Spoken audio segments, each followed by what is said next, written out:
करवा चौथ की अमर व्रत कथा, एक प्रेम और भक्ति की अमर गाथा। रात गहराती जा रही थी। आसमान में बादलों के पीछे छिपा चांद जैसे किसी प्रतीक्षा में था। धरती पर दीपकों की पंक्तियां जल रही थीं। हर आंगन में सुहागिनें सजी हुई थीं। हाथों में मेहंदी, मांग में सिंदूर और मन में बस एक संकल्प, अपने पति की दीर्घायु का। ये वही रात थी जिसे करवा चौथ कहा जाता है। एक ऐसा पर्व जहां स्त्री अपनी समस्त शक्ति, भक्ति और प्रेम एक सूत्र में बांध देती है। लेकिन इस व्रत की शुरुआत कैसे हुई? इसके पीछे कौन सी कथा छिपी है? क्या सच में एक स्त्री के व्रत ने मृत्यु को रोक दिया था? क्या प्रेम इतना प्रबल हो सकता है कि वो काल को भी पलट दे? आज मैं तुम्हें सुनाने जा रहा हूं वो अमर कथा जो समय की सीमा से परे है और हर वर्ष करवा चौथ पर जीवंत हो उठती है। वीरवती की कहानी। बहुत समय पहले किसी राजा का सुंदर और पवित्र हृदय वाली कन्या थी। नाम था वीरवती। वो 7 भाइयों की इकलौती बहन थी। सारे भाई अपनी बहन से अपार प्रेम करते थे और उसकी खुशी के लिए कुछ भी करने को तैयार रहते थे। जब वीरवती विवाह योग्य हुई, उसका विवाह एक पराक्रमी और धर्मात्मा राजा से हुआ। विवाह के बाद वो अपने पति के राज्य में रानी बनकर रहने लगी। पहला करवा चौथ आया और वीरवती ने निश्चय किया, मैं अपने पति की दीर्घायु के लिए ये व्रत रखूंगी। मैं पूरे दिन बिना जल और अन्न ग्रहण किए केवल अपने सुहाग के नाम पर यह तप करूंगी। सुबह से शाम तक वो भूखी प्यासी रही। चंद्रमा के निकलने की प्रतीक्षा में वो थक गई, लेकिन उसका मन अडिग था। धीरे धीरे सूर्य अस्त हो गया। आकाश अंधकार में डूब गया और तारों की झिलमिलाहट पड़ने लगी। मगर चांद अब तक आसमान में नहीं आया था। वीरवती की आंखों में हल्की नमी थी। होंठ सूख चुके थे, पर मन में दृढ़ता थी, जब तक चांद नहीं निकलेगा मैं जल नहीं पीऊंगी। भाइयों का छल। ये दृश्य देखकर उसके 7 भाई बेचैन हो उठे। वे बोले, हमारी बहन भूख प्यास से तड़प रही है और चांद न जाने कब निकलेगा। उन्होंने मिलकर एक छल रचा। जंगल में जाकर एक ऊंचे पेड़ पर दीपक जलाया और छलनी के पीछे रख दिया। दूर से देखने पर वो प्रकाश बिल्कुल वैसा लग रहा था जैसे पूर्णिमा का चांद निकल आया हो। भाइयों ने आकर कहा, दीदी, चांद निकल आया है, अब तुम व्रत तोड़ो। भोली वीरवती ने आकाश की ओर देखा।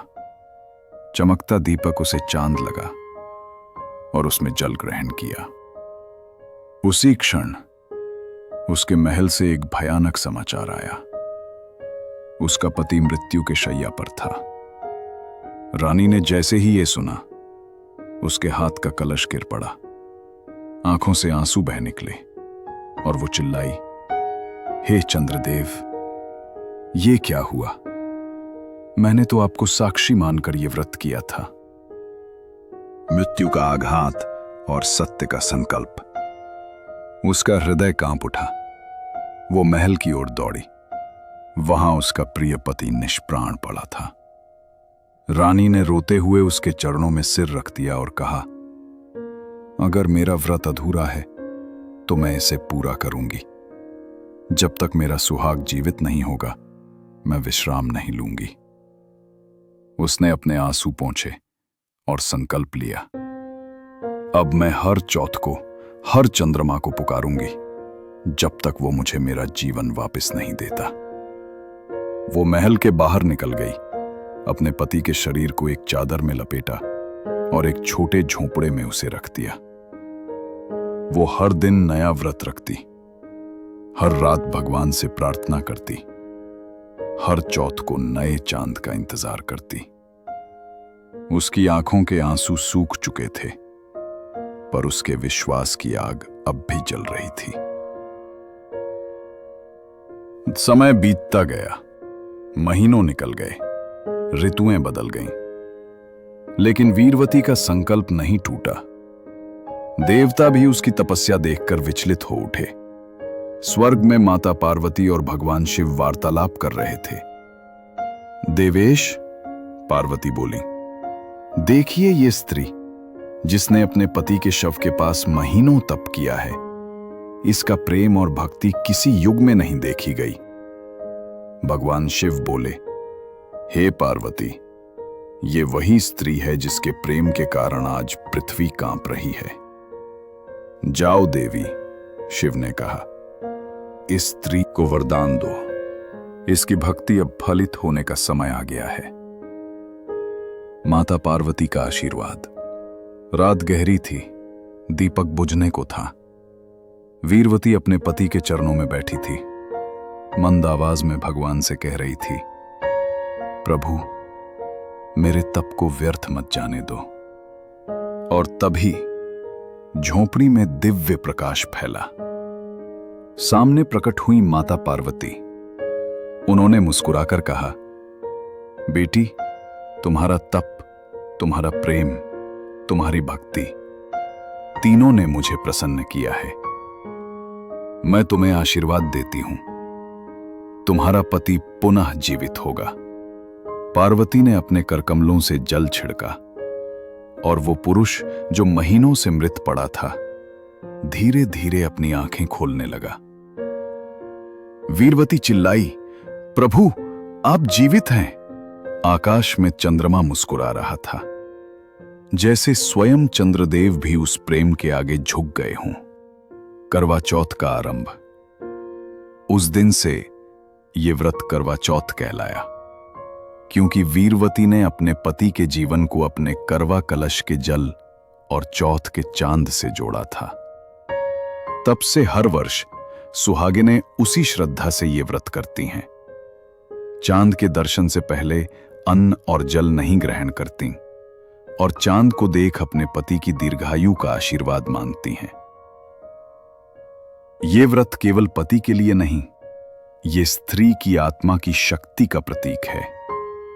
उसकी निष्ठा, उसका तप, उसका संकल्प। आज भी जब कोई स्त्री करवा चौथ का व्रत रखती है तो ब्रह्मांड उसकी तपस्या को सुनता है। माता पार्वती स्वयं उस पर कृपा करती हैं और चंद्रमा उसका साक्षी बनता है। वो जो दीपक जलाती है वो केवल मिट्टी का नहीं होता, वो उसकी आत्मा का प्रकाश होता है। जब वो छलनी से चांद को देखती है तो वो आकाश के नहीं, अपने जीवन के प्रकाश को देख रही होती है। करवा चौथ एक प्रतीक है कि सच्चा प्रेम अमर होता है और स्त्री का संकल्प अजेय। आज भी जब ये रात आती है तो चांद के साथ वीरवती की आत्मा मुस्कुराती है। हर स्त्री में वही शक्ति है, वही भक्ति, वही विश्वास। इसलिए जब तुम करवा चौथ का व्रत रखो तो केवल चांद को मत देखो, उसकी चमक में वीरवती का संकल्प देखो, उसका त्याग देखो। उसकी कथा सुनना मात्र ही सौभाग्य, सुख और समृद्धि लाता है। जो ये कथा श्रद्धा से सुनता है उसके घर में कभी दरिद्रता नहीं आती और उसका जीवन भक्ति से भर जाता है। हे देवी पार्वती, हे चंद्रदेव, सब पर कृपा बनाए रखना।